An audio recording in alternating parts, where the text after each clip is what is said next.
Congratulations, film बहुत ही जल्दी release होने वाली है 30th को। जी। थोड़ा सा अगर फिल्म के बारे में बताएं और नानक को इंट्रोड्यूस करना चाहें हमारी ऑडियंस के सामने। नानक, जैसे कि मुझे बचपन से शौक था हीरोइन बनने का, वैसे ही मैं जब नानक को 5-6 साल में पूछती थी जब ये छोटा रहा कि आप क्या बनोगे, तो बोलता था मैं हीरो बनूंगा। तो मुझे उस टाइम लगता था कि ये मेरे साथ शूटिंग्स में जाता है इसलिए वो बोलता है कि मैं हीरो बनूंगा। लेकिन जैसे ये स्कूल में गया और इसने बहुत से अवार्ड्स लिए, चाहे वो डिबेट हो, चाहे वो गिटार हो या डांस हो, प्लेज हो, तो इसकी जो अलमारी है अवार्ड्स की वो मुझसे ज़्यादा बड़ी है। मेरी इस उम्र में जितने अवार्ड्स हैं उससे ज़्यादा इसके हैं। तब मुझे लगा कि ये सीरियसली इस प्रोफेशन को लेना चाहता है और इसने कुछ 13-14 साल डांस सीखा है, प्रोफेशनल ट्रेनिंग ली है इसने डांस की। और बाकी तो नानक खुद बताएगा कि उसने क्या क्या सीखा है। फिर हम लोगों ने एक फ़िल्म बनाई जिसका नाम है बाईजी कुट्टनगे, और एक फ़िल्म हमने बनाई क्योंकि पंजाबी हमारी मदर टंग है, तो एक है ये 11 दियां पौ 12 ये अभी रिलीज़ हो रही है। बाईजी कुट्टनगे ऑलरेडी रिलीज़ हो चुकी है। समीप कंग उसके डायरेक्टर हैं जिन्होंने कैरी ऑन जट्टा, लावा फेरे, मतलब वहाँ के डेविड धवन कह लीजिए, अब्बास मस्तान कह लीजिए, वहाँ के पंजाब की उनकी सारी फिल्में हिट हैं। और उसके बाद अभी ये जो फिल्म आ रही है उसमें मैंने डायरेक्ट की है ये फिल्म 11 दियां पौ 12। इसलिए मुझे लगता है कि ये मेरा भी इंडस्ट्री में फर्स्ट स्टेप है, जबकि मैं इतने साल से इंडस्ट्री में काम कर रही हूँ, लेकिन मुझे भी लग रहा है कि ये मैं पहला स्टेप ले रही हूँ इंडस्ट्री में। तो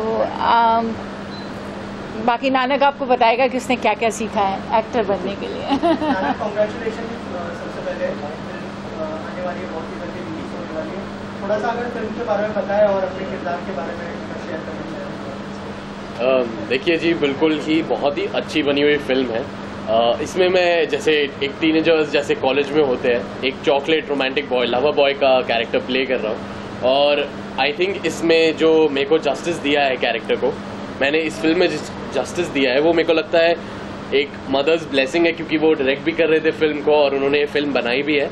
बट जैसे कि ये मेरा एक बड़ा स्टेप है इंडस्ट्री में, मेरे को लगता है कि ये जो मम्मी जी ने किया है वो उससे भी बड़ा स्टेप है, क्योंकि पंजाब इंडस्ट्री में अभी तक कोई ऐसी फीमेल एग्जिस्ट नहीं करती जिन्होंने प्रोड्यूस, एक्ट, डायरेक्ट और ये जो राइटिंग का पार्ट था, पूरा स्क्रिप्ट, इसको जो लिखा गया है उन्होंने अकेले किया है ये। और मेरे को लगता नहीं है पंजाबी इंडस्ट्री में आज तक ऐसा हुआ है कि एक फीमेल ओरिएंटेड फिल्म बनी है जिसने डायरेक्टेड एंड रिटन बाय उपासना सिंह है। तो मैं बहुत प्राउड फील करता हूँ और बहुत मेरे को प्राइड होता है जब मैं ये सोचता हूँ कि उन्होंने इतना अच्छा काम किया है। उपासना जी, आपसे जानना चाहूँगा, जैसे नानक ने कहा कि बहुत सारी चीज़ें की है, राइटिंग, डायरेक्शन, प्रोड्यूस किया, एक्टिंग में हमने देखा है छोटी सी क्लिप्स आपकी, तो अगर थोड़ा सा बताएं कि कौन सा जॉब सबसे ज़्यादा डिफिकल्ट था आपके लिए, और एज अ प्रोड्यूसर थोड़ा प्रेशर रहता है इस चीज़ का कि सब स्मूथली हो, जब नानक की थे एज अ एक्टर। जी जी जी, मुझे लगता है एक्टिंग बहुत इजी है मेरे लिए, क्योंकि मैं बचपन से ये काम करती हूँ। डायरेक्शन, और फिर मेरी सिस्टर प्रोड्यूसर है निरुपमा, तो जब घर की फिल्म हो और आप डायरेक्ट कर रहे हो और उन लोगों को डायरेक्ट कर रहे हो जिनके साथ आपने काफ़ी फिल्में की हैं, क्योंकि इसमें जो बहुत नोन एक्टर्स हैं, वहाँ के जो कैरेक्टर आर्टिस्ट हैं वो वहाँ के बहुत बड़े बड़े एक्टर हैं, जैसे जसविंदर भल्ला है, संगा जी हैं, शिवेंद्र जी हैं, गोपी भल्ला है, उन्होंने बहुत फिल्में मेरे साथ को एक्टर की हैं। तो जब मुझे उनको समझाना था और मुझे उनको बताना था कि आपको इस तरह से करना है, तो मैं सोच रही थी कि इनको अजीब तो नहीं लगेगा ये बात कि उपासना हमें बता रही है कि हमें क्या करना चाहिए, हमें कैसे एक्ट करना चाहिए, कहाँ पे रुकना चाहिए, कहाँ पॉज लेना है, क्या करना है। लेकिन मैं बहुत लकी हूँ कि वो सब बहुत प्रोफेशनल एक्टर्स हैं, इसलिए वो बहुत अच्छे से मेरी बात को समझ रहे थे और उन्होंने मतलब वही किया जो मैंने चाहा। उन्होंने हमेशा सजेशंस दिए और अच्छे अच्छे सजेशंस भी दिए जो मैंने फिल्म में यूज़ किए, लेकिन उन्होंने कभी ये नहीं मुझे जताया कि आप कैसे हमें कह सकते हैं। बाकी तो इसमें 10-11 यंगस्टर्स हैं, जैसे नानक के साथ हरनाज कौर संधू जी हैं जो मिस यूनिवर्स हैं इस टाइम, और एक स्वाति शर्मा लड़की हैं, और बाकी 10-12 बच्चे और भी हैं, क्योंकि ये यंग बच्चों की फिल्म है। जब नए नए बच्चे कॉलेज में एंटर करते हैं तो वहाँ पे क्या होता है, वहाँ रैगिंग होती है, वहाँ चॉकलेट डे होता है, वहाँ पे अफेयर्स होते हैं, कैसे टूटते हैं, उसकी कहानी है। और कॉमेडी को तो खैर डेफिनेटली मैं बनाऊंगी तो थोड़ा कॉमेडी तो ज़रूरी होता है। तो मुझे वैसे भी लगता है कि इतनी टेंशन में कुछ ऐसी फिल्में जो लाइट फिल्में हैं, जो आप अपनी फैमिली के साथ बैठ के आप इंजॉय कर सकें, आप हंस सकें और उसमें फ्रेशनेस हो। फ्रेशनेस इसलिए है क्योंकि इसमें बहुत सारे यंग बच्चे हैं। आपसे जानना चाहूँगा, उपासना जी फिल्म को डायरेक्ट कर रही थी, वर यू नर्वस, एक्साइटेड, क्या फीलिंग थी और क्या टिप्स मिली ऑन सेट? घर में तो बहुत सारी टिप्स मिलती होगी, ऑन सेट क्या कभी स्ट्रिक्ट हुई उपासना जी आपके ऊपर, अगर उस बारे में कुछ है? बिल्कुल जी, बहुत सारे ऐसे किस्से हुए हैं सेट पे, क्योंकि इस फिल्म से पहले हमने बहुत सारी वर्कशॉप्स की थी, बहुत ट्रेनिंग की थी मैंने इस फिल्म के लिए। मेरे को लगता है मैंने 12 साल से मैं प्रोफेशनल डांस कर रहा हूँ और मैं 4 साल से आई थिंक टाइगर सर के साथ, यहीं पे उनका स्टूडियो है बॉम्बे में, फ्लाई जोन फिटनेस, वहाँ पे मैं ट्रेनिंग कर रहा हूँ उनके साथ। तो उनके जितने भी ट्रेनर्स हैं हम सब साथ में ही ट्रेन करते हैं। तो मेरे को लगता है इस फिल्म के लिए मैंने बहुत ज़्यादा प्रेपरेशन की थी, बट जब सेट पे बात आई और जब मैं मम्मी जी के साथ काम कर रहा था एज अ डायरेक्टर, तब मेरे को, मैं एक नर्वसनेस की आपको स्टोरी बताता हूँ। हम लोग रोमांटिक सीन कर रहे थे, मैं स्वाति के साथ एक रोमांटिक सीन कर रहा था और वहाँ पे जब मैम ये सीन करा रहे थे तभी, मैम ये मुझे कह रहे हैं, हाँ ये मैम मैं इनको कह रहा हूँ क्योंकि वो एक डर, एक खौफ भी है इनका मेरे अंदर जब तक ये डायरेक्ट कर रहे थे। बट जब ये वो सीन करा रहे थे, मेरे को लगता नहीं है आज तक किसी की भी मम्मी ने उनको बोला होगा कि तू लड़की के साथ रोमांस कर, ऐसे नहीं कि मत करो, क्योंकि फिल्म की डिमांड है, फिल्म का सीन है, तो मम्मी जी आपको बोल रहे कि आप करो। तो उस टाइम मेरे को लगा कि मेरी मम्मी मेरे को बोल रही रोमांस करने, तो मैं बहुत ज्यादा ऑकवर्ड हो गया कि मेरे को वो सीन में कमांड सुननी है उनके और मेरे को लड़की के साथ रोमांस करना है। तो वो दिन मैं आज तक भी नहीं भूलता हूँ। और हाँ जी, जब ये डायरेक्टर बने थे तो मेरे को बहुत नर्वसनेस हुई थी वो सीन करते हुए, बट सिर्फ रोमांस करते हुए, बाकी तो सब आप फिल्म में देख ही सकते हैं। उसमें असल में मैं भूल गई कि ये मेरा बेटा है, तो मुझे लगा कि मैं इसकी डायरेक्टर हूँ और ये मेरा एक्टर है और मैं इसको कह रही हूँ लड़की को जोर से पकड़ो, अब ऐसे उसको देखो, अभी कस के पकड़ो, अभी उसके माथे पे किस करो। तो ये और मैं इसको करके, मैं वो हीरोइन की जगह मैं खुद खड़ी होकर इसको बता रही हूँ कि तुम मेरे इतने नजदीक आओगे, तुम मुझे इस तरह से देखोगे। फिर इसने बोला मम्मी आप मेरी मम्मी हो, आप डायरेक्टर हो लेकिन आप मेरी मम्मी हो, प्लीज मुझे हीरोइन के साथ करने दो। सो कई बार ऐसी, जब आप उसमें फ्लो में होते हो आप सोचते ही नहीं हो कि मतलब, तो ऐसी चीज़ों में कई बार ऐसा हुआ। और नानक क्योंकि मेरा एक ही बेटा है तो मैंने उसे बहुत ही पैम्पर करके रखा था, तो ये कभी भी उठता है सुबह जैसे कि सब बच्चे करते हैं, मैं उसको उठाती हूँ, बोलते नानक उठो, बोलता मैं एक घंटा और, आधा घंटा और वहाँ मैं इसको 5 बजे उठाती थी और जब 5:05 हो जाते थे तो मैं बोलती थी नानक 5:05 हो गए। एक दिन ये मुझे बोलता है मुझे अब लगता नहीं है आप मेरी मम्मी हो। तो इस तरह से काफ़ी किस्से हुए, लेकिन मैं बहुत खुशकिस्मत हूँ जो हमारा ट्रेलर, टीज़र या गाने रिलीज़ हुए हैं। और मैं आपको बता दूं गानों के बारे में, वहाँ के जो सबसे टॉप मोस्ट सिंगर्स हैं पंजाब के, उन्होंने गाए हैं, जैसे गिप्पी गरेवाल या निंजा, नक्षत्र गिल, रोशन प्रिंस, वो और गाने बहुत हिट हो रहे हैं और हमारा ट्रेलर भी मिलियंस में जा रहा है जी। जैसे आपने कहा कि फिल्म के ट्रेलर को बहुत अच्छा रिस्पांस मिल रहा है, गानों को अच्छा रिस्पांस मिल रहा है और सभी लोग सपोर्ट भी कर रहे हैं जी। लेकिन जब उनके फिल्म के एक्टर्स सपोर्ट नहीं करते, प्रमोशन के लिए नहीं आते, तो बुरा लगता है as a producer, as a director. अगर उस बारे में कुछ शेयर करना चाहें तो आप। मुझे मालूम है आप क्या कह रहे हैं। जी, वो मैंने 2 फिल्में बनाई और दोनों में हरनाज नानक के साथ उसको लिया था। तब वो बिल्कुल नई लड़की थी, आपने देखा भी होगा, आपने अगर गाने देखे आपको पता चला होगा। तो मेरे पास कॉन्ट्रैक्ट भी है उनका, दोनों फिल्मों का। हम कॉन्ट्रैक्ट तो करते ही हैं, वो आपको पता है फिल्म लाइन में कॉन्ट्रैक्ट होता है। लेकिन जब वो मिस यूनिवर्स बन गए तो उन्होंने हमारा फ़ोन उठाना बंद कर दिया, उन्होंने हमारी मेल का जवाब देना बंद कर दिया। तो फिर मैंने उसको बोला भी कि देखो मैं समझ सकती हूँ कि आप मिस यूनिवर्स बन गए हो, आप बहुत बड़ी पोजीशन पे चले गए हो, लेकिन एक कमिटमेंट होती है। जैसे कई बार मेरे साथ ऐसा हुआ है कि मैं कोई रीजनल फिल्म कर रही हूँ और मुझे हिंदी की बड़ी फिल्म मिली, लेकिन क्योंकि मैं डेट्स कमिट कर चुकी थी, मैंने वो फिल्में छोड़ी, क्योंकि यही है एथिक्स और यही है हम लोगों का, इसी तरह से करना पड़ता है। तो लेकिन मैं उसको कुछ छोड़ने के लिए नहीं कह रही थी, मैंने उसको बोला सिर्फ सोशल मीडिया पे हमारे पोस्टर को शेयर कर दो और आप मत आओ चाहे उस वहाँ से। लेकिन उन्होंने कोई रिस्पांस नहीं दिया और अब ये सेकंड फिल्म भी रिलीज़ होने जा रही है अभी भी वो हमारे साथ नहीं है, लेकिन मेरे सारे बाकी के एक्टर्स मुझे बहुत, बल्कि जो इंडस्ट्री के दूसरे एक्टर्स हैं जिन्होंने काम नहीं भी किया वो भी मेरे साथ हैं।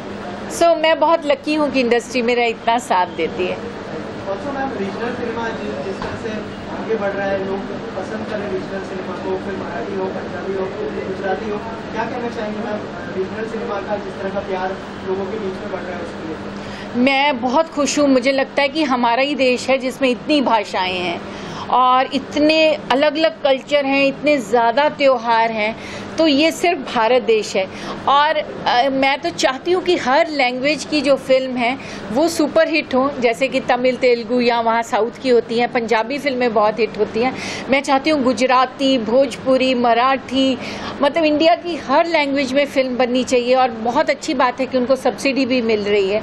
और उससे क्या होता है कि आप एक कल्चर देखते हो। जब आप गुजराती फिल्म देखते हो तो आप वहाँ का जो डांडिया है, वहाँ के जो खाने हैं, वहाँ पे पहनावा क्या है वो देखते हो, तो आप इंडियन कल्चर को प्रमोट करते हो। तो मुझे लगता है कि हमें हमारी जो लैंग्वेज फिल्में हैं उनको गवर्नमेंट को और ज़्यादा मतलब प्रमोट करना चाहिए, और कर भी रही है सरकार, और सब्सिडी मिलनी चाहिए। और मैंने तो हर लैंग्वेज में, इंडिया की हर लैंग्वेज में काम किया है। मैं बहुत खुशकिस्मत हूँ। 42 तो मेरी भोजपुरी रिलीज़ हो चुकी हैं, फिर मराठी, फिर मारवाड़ी, मैंने कोई लैंग्वेज ही नहीं छोड़ी है। और मैं चाहती हूँ कि जब तक मैं हूँ इंडस्ट्री में मैं हर लैंग्वेज की फिल्म करती रहूँ। और मैं नानक को भी इसीलिए यही कहती हूँ। और अभी तो नानक, आपको एक खुशखबरी देना भी चाहती हूँ, वो हमारा सुभाष देगा। और सुभाष के बारे में मैं आपको पहले थोड़ा सा बताना चाहती हूँ कि मैंने और सुभाष ने काम एक साथ शुरू किया था। ये मेरा फर्स्ट मेकअप मैन था, और सुभाष भी तब 16-17 साल का था और मैं भी उतनी साल की थी। तो सुभाष ने शायद मेकअप मेरे फेस पे ही सीखा है। हम अलग अलग तरह की आंखें बना के, कभी कभी हम ऐसा भी करते थे कि हम रामलीला के जोकर की तरह आंखें बना लिया करते थे, कभी कुछ कर लिया करते थे। तो ना उसको आता था कुछ, ना मुझे। उसके बाद सुभाष मेरे लिए सिर्फ मेकअप मैन नहीं था, वो मेरे भाई की तरह रहा। इसकी शादी जब हुई तो मैं और मेरी मदर ही वहाँ पे खड़े थे। और हमारे पास तब, क्योंकि मेरे पास ज़्यादा पैसे वैसे तो हमारे पास थे नहीं, मैं आई थी नहीं, मुझे याद है मेरे पास ना 5-6 प्लास्टिक की चेयर्स होती थी। तब मैंने नया सोफ़ा लिया था, तो सुभाष के पास भी, बेचारे के पास कुछ नहीं होता था उस टाइम, तो वो प्लास्टिक की चेयर्स सुभाष को दी हमने शादी में। तो मतलब इसने बहुत मेहनत की यहाँ तक पहुँचने में। फिर मैंने एक फ़िल्म की थी चॉक एंड डस्टर, जिसका प्रोड्यूसर सुभाष था, और मुझे इतनी खुशी हुई थी वो फिल्म करते हुए, क्योंकि शबाना आज़मी, जूही चावला जी और सब बड़े बड़े स्टार्स थे उस फिल्म में। और अभी नानक जब बड़ा हुआ है, और मैं अपने मुंह से कुछ नहीं कहना चाहती हूँ, मैं चाहती हूँ सुभाष आए और वो बोले कि वो क्या कर रहा है। सुभाष, आपसे जानना चाहता हूँ कि पंजाबी फिल्में तो कर ली, अब जो बॉलीवुड में सुभाष जी के साथ काम करने वाले, तो पंजाबी। अरे सुभाष, तुमने कहा मैं बताऊंगा, इसने पहले बता दिया। सुभाष ने पहले बताया। नहीं, जब तो पूछ रही आपसे। तो ये सुभाष मेरा मेकअप मैन कम भाई मेरा ज़्यादा रहा है। और हम लोग, चाहे उसके बाद सुभाष ने इंडस्ट्री की सबसे बड़ी बड़ी हीरोइंस के साथ काम किया हो, लेकिन हमारा वो रिलेशनशिप कभी नहीं टूटा। और जब नानक का फर्स्ट लुक हम लोगों ने डिसाइड करना था फिल्म में, तो वो सुभाष ही था जो आया था, और सुभाष ही रहेगा आगे भी। हमेशा। क्या कहना चाहेंगे सबसे पहले? जैसे कि हमने देखा कि नानक ऑलरेडी 2 फिल्में कर चुका है, बॉलीवुड में अब धमाकेदार डेब्यू होने वाला है। सर थोड़ा सा बताइए कि वाई नानक, और अगर फिल्म के बारे में भी अगर थोड़ा सा बताएं। अच्छा, मैं इससे शिव जी आप आ जाइए ना एक मिनट। सिमरन, ये मूवी हम लोग कोका बेरी स्टार्ट करने वाले हैं, जिसके हम लोगों ने 1 साल पहले मैंने इस लड़की को देखा था सलीम भाई के यहाँ पे। सलीम भाई आए हुए यहाँ पे, तो मैंने उनको देखा, और अजय लोहान जो हमारे डायरेक्टर है कोका बेरी की स्टोरी सुना रहे थे। तो उसमें मुझे इतनी मासूम सी लड़की एकदम, और परेशान, और कैसे वो लड़का उसको लेके निकलता और कैसे उनका स्ट्रगल है, तो मुझे नज़र आ गई थी। तब से हम लोग 1 साल से प्लान कर रहे थे। मुझे कोई फाइनेंसर नहीं मिल रहा था, कोई कॉर्पोरेट हाउस नहीं मिल रहा। अब ये शिव जी मिले, जो ये काफ़ी फिल्मों में फाइनेंस कर चुके हैं, और काफ़ी ये बिजनेस भी इनका काफ़ी कुछ, बहुत कुछ है। तो जब ये आए, जब उनको मैंने एक कहानी सुनाया, लड़की से मिले, लड़का कौन है, मेरा लड़का सस्पेंस है, क्योंकि मेरे दिमाग में था कि नानक की पंजाबी फिल्म रिलीज पे हो जाए तो मैं इनको इंट्रोड्यूस करूँ, क्योंकि इस पिक्चर में लड़का लड़की दोनों क्यूट है, इनोसेंट है, उनको कोई दुनियादारी का पता नहीं। वो किस तरह से वो फंसते पूरी दुनिया उनके पीछे पड़ गई है। वो कहानी आपको सिमरन सुनाएगी थोड़ी सी, उसको कोकाबेरी में घुस गई। कहानी मत सुनाओ, थोड़ी सी सुना देगी वो, क्योंकि उसने बहुत के पीछे PhD कर रखी है। सो कोको एंड बेरी दो लवर्स है, एकदम सुंदर सी फैमिली ओरिएंटेड लव स्टोरी है ये। कोको सिंगर है डायमंड बार में, एंड बेरी को उससे प्यार हो जाता है उसकी मासूमियत को देख के, एंड जैसे वो गाती है उसकी स्टाइल को देख के। तो हमेशा वो उसके लिए बाहर रुका रहता है, उसको फॉलो करता रहता है बहुत डिसेंटली, उसको कभी छेड़ता नहीं है, कुछ ऐसी चीज़ें नहीं करता। तो एक दिन वो डायमंड बार में जाता है, सब वेटर्स वगैरह को टिप करके सबसे बेस्ट ट्रीटमेंट वो चाहता है। तो रुबीना सोचती है कौन? रुबीना डायमंड बार की ओनर है। कहानी नहीं पता। थोड़ा से बताए, बस थोड़ा सा, ज़्यादा नहीं। सो कैसे वो उसके पीछे जाता है एंड उसको लेके भाग जाता है।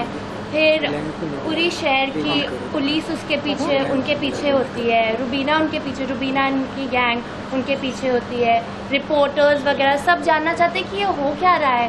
तो ना चाहते हुए भी मेरे हाथ से खून हो जाता है, मुझे बचाने के लिए मेरे लवर के हाथ से भी खून हो जाता है। तो एक्साइटेड है आप और क्या कहना चाहेंगे जो फिल्म आपको मिली है उसको?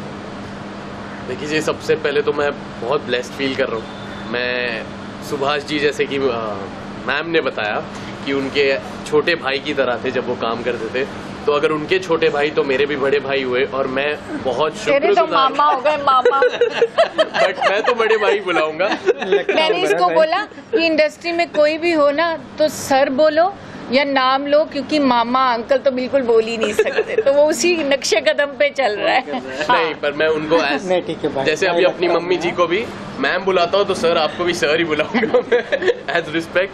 बट जब मेरी शुरुआत हुई थी पंजाबी फिल्म्स में, मेरे को इन्होंने एक बहुत ही स्पेसिफिक क्वेश्चन पूछा था, क्योंकि ये घर की फिल्म है, वो फिल्म बना रहे थे, वो चाहते तो हिंदी भी बना सकते थे, पर उन्होंने मेरे को बोला कि नानक हिंदी करनी है कि पंजाबी। मैंने बोला मम्मी, आपने अपनी जो शुरुआत थी वो अपने होम टाउन, अपने घर से की थी, जो कि पंजाब था, तो मैं कहीं और से कैसे कर सकता हूँ। तो मैंने सोचा कि मेरी जो पहली फिल्म होगी वो पंजाबी होगी। तो जो उन्होंने मेरे लिए किया, मैं बहुत खुशकिस्मत हूँ कि मेरे को इतनी सुंदर और इतनी प्यारी मम्मी मिली है। बट अभी क्योंकि मेरे को इतना अच्छा मौका मिलने जा रहा है, तो let's see how it goes, जैसा कि इन्होंने कहा। Nanak, I am 22 year old, hot, sexy and glamorous. बोलता मैं 20 का हो गया हूँ, आप 22 की रहेंगी। मैंने बोला तू 42 का भी हो जाए, मैं 22 की रहूँगी। खैर, नानक ने जो भी काम करने के लिए, ऐसा नहीं कि अभी सोचा और काम कर लिया, ये काफ़ी साल से प्रैक्टिस कर रहा है। डांस क्लासेस हो या फाइट हो या कोई भी चीज़ हो या एक्टिंग क्लासेस, वो ले रहा है उसके लिए। क्योंकि मुझे ऐसे लगता है कि जो एक्टर्स के या डायरेक्टर्स, प्रोड्यूसर्स के बच्चे होते हैं, उनसे एक्सपेक्टेशन लोगों की बहुत ज़्यादा होती है। जो नए बच्चे आते हैं वो धीरे धीरे भी 2 सीन अच्छे करेंगे, बोलेंगे अरे वाह बहुत अच्छा किया, आगे ज़्यादा अच्छे करेंगे। लेकिन जो एक्टर्स के बच्चे होते हैं उनसे पहले से एक एक्सपेक्टेशन होती है कि वो अच्छे ही एक्टर होने चाहिए। सो नानक ने पहली फिल्म में बहुत अच्छा परफॉर्म किया, जिसका नाम था बाई जी गुट्टनगे, और अभी जो है उसकी ये सेकंड फिल्म है 11 दियां पौं 12, जो रिलीज़ होने जा रही है। आपने देखे होंगे गाने, मेरे को लगता है कि आपको पता चला होगा, उसमें कॉन्फिडेंस ऐसा नहीं लगता है कि वो फर्स्ट या सेकंड फिल्म कर रहा है। खैर, हर माँ को अपना बच्चा अच्छा लगता है। ऑडियंस असल में बताएगी 30 को कि कैसी है फिल्म और क्या करेगी। और बाकी मैं बहुत खुशकिस्मत हूँ, मैं खुद, मेरे को इतना अच्छा लग रहा है आज कि सुभाष नानक को इंट्रोड्यूस कर रहा है। ये एक इमोशनल बॉन्डिंग है, एक हमारा इतने सालों का रिलेशनशिप है। 25 साल, 25 ज़्यादा, 25 से भी ज़्यादा साल हो गए हम लोगों को आपस में। और चाहे हमने बाद में काम किया हो या नहीं, सुभाष ने तो बड़ी बड़ी हीरोइंस के साथ काम किया, लेकिन हम हमेशा फ़ोन पे, मेरा कभी ऐसा नहीं हुआ कि मेरा बर्थडे सुभाष भूला हो। कहीं पे भी, किसी भी कंट्री में हो, सुभाष मुझे फ़ोन करता है। सो नानक के लिए भी ये बहुत अच्छा रहेगा कि नानक सुभाष के साथ काम करेगा। और इतनी प्यारी हीरोइन है हमारी और इतने अच्छे फाइनेंसर हैं हमारे, इनको तो मस्का मारना पड़ेगा ना, तभी फिल्म बनाएंगे। मेरा रिलेशन हुआ तो पहली फिल्म हुई थी राजकुमार संतोषी जी की बैड से, और एक फिल्म कर रहा था मैं सुशी गणेशन की उर्वशी रौटेला के साथ में। वहाँ दादा से मुलाकात हुई, फिर धीरे धीरे इनको जानने लगा और काफ़ी मज़ा आया। मजे हुई, खिलाड़ी इंडस्ट्री में काफ़ी पुराने हैं, खिलाड़ी तो इनसे सीखने को बहुत कुछ मिला और मैं समझा कैसे इंडस्ट्री में किस ढंग से आगे बढ़ना है। फिर जब इन्होंने मिलाया सिमरन से फिल्म का कॉन्सेप्ट सुनवाया डायरेक्टर से, मुझे अच्छा लगा। फिर मैंने पूछा कि इसमें स्टार में किसको लेंगे, क्योंकि मुझे तो पहले अपनी जो पैसे लगाऊंगा तो मुझे वो बैक चाहिए, मुझे बिजनेस देखना है। फिर दादा ने बोला कुछ थोड़ा बहुत सस्पेंस रहेगा, मैं पहले आपको हीरो की एक्टिंग दिखाऊंगा, उसके बाद उसमें बात करेंगे। फिर उन्हें भाई जी कुटेंगे देखी, उसमें मेरी फ्रेंड ने भी काम किया था। मैंने वो फिल्म देखी और मुझे लगा यार बहुत पोटेंशियल है लड़के में, और चार्मिंग है, क्यूट है, तो दोनों की जोड़ी लव स्टोरी में अच्छी लगेगी। तो मैंने फिर ओके किया और हम लोग रन थ्रू कर रहे हैं। और जब मालूम हुआ बाद में ये बड़ा सा सस्पेंस जब बोला कि उपासना मैम का बेटा है नानक, तो बचपन से देखते आए हो इनको, मैं और ज़्यादा खुश हो गया कि चलो साथ में काम करने का मौका तो मिलेगा। थैंक यू, इनका थैंक यू। फेमस डायलॉग हमेशा याद रहता है और सबको रहता है, अब्बा डब्बा जब्बा। मैं नहीं बोलूंगा। वो टाइटल भी है मेरे पास, उस पे बनाएंगे इसके बाद फिल्म। अब्बा डब्बा जब्बा। हाँ, लास्टली 100% देखा है आप कभी भी बहुत सारी फिल्मों को प्रमोट किया जाता था वहाँ पर। कपिल की खुद की भी अभी फिल्म रिलीज़ हुई है, तो उसने अभी इस महीने की पूरी शूटिंग कर रखी थी। तो उसने मुझे बोला भी कि अगर पहले आप पिछले महीने में आपको शूट करना चाहिए था, क्योंकि कपिल अपनी फिल्म प्रमोट कर रहा था। कपिल के साथ कई बार लोग सोचते हैं कि मेरा कोई झगड़ा है, तो मैं आपको बताऊं बाईजी कुट्टनगे में जो फर्स्ट वॉइस ओवर है वो कपिल ने दिया हुआ है। इस फिल्म में यारा दिया पौंबारा में वो गाना गाने वाला था। हमारा बहुत अच्छा संबंध है, मेरे छोटे भाई की तरह है। गिन्नी को मैं बहुत प्यार करती हूँ। सो ऐसा नहीं है कि हमारा कोई झगड़ा है। कई बार प्रेस में बोल देते हैं कि अरे उनका तो आपस में, खैर कुछ ही आपने भी सुना होगा, लेकिन मेरा उसके साथ कोई झगड़ा नहीं है। हमारा बहुत अच्छा संबंध है और वो नाना का ट्रेलर भी अभी शेयर करने वाला है इसी फिल्म का। मैम ऐसा हो सकता है कि इन फ्यूचर आप भी फिर से ज्वाइन करें कपिल को शो में? हाँ, कपिल ने मुझे बुलाया था बीच में जब मैं बाईजी कुट्टनगे की प्रमोशन कर रही थी, तो जब ये सीज़न स्टार्ट हुआ था, लेकिन मैं उस टाइम बहुत बिजी थी और मैं कुछ 1.5 साल से बहुत ज़्यादा बिजी हूँ, क्योंकि इस फिल्म को बनाने में मुझे बहुत टाइम लगा एज ए डायरेक्टर। क्योंकि आपको स्टार्टिंग से स्टोरी भी मेरी थी, तो फिर मुझे डायलॉग्स पे बैठना पड़ा, फिर उसके बाद कौन आर्टिस्ट होंगे, कैसे शूट होगा, उतने दिन शूटिंग, फिर उसके बाद डबिंग, एडिटिंग, DI, मतलब हर चीज़ में एज ए डायरेक्टर बैठना पड़ता है। एज ए एक्टर जैसे मैंने बोला बहुत इजी है मेरे लिए, तो 1.5 साल मैंने काम छोड़ा, बहुत ही कम मैंने फिल्में की इस दौरान। लेकिन ये 30 मार्च के बाद जैसे ही यारा दिया पौंबारा रिलीज़ हो जाएगी, फिर मैं उसके बाद दोबारा काम स्टार्ट करूँगी अच्छी तरह से। Thank you so much. कर रहे थे कि इसको एल्बम बनाएंगे, बस इन्होंने गाना सुना तो बोले नहीं अपनी मूवी में रख लो। तो अब हम गाना एल्बम तो कर ही रहे, क्योंकि टी सीरीज में ऑलरेडी इसकी बात हो चुकी है। ये गाना करके गाने के बाद इसी गाने को हम लोग इस मूवी में हम लोग लेने वाले हैं। तो उस गाना जिन्होंने बनाया है, जिन्होंने कंपोज की, वो भी आए हुए, और जो एक्टर है जो प्ले करने वाले वो लोग भी हैं यहाँ पे। कहाँ है? कंपोज किया है कुणाल भाई ने गाया है, रवि चोपड़ा जी ने लिखा है, मेरे दोस्त हैं। तो इसकी एक लाइन सुना रहा हूँ।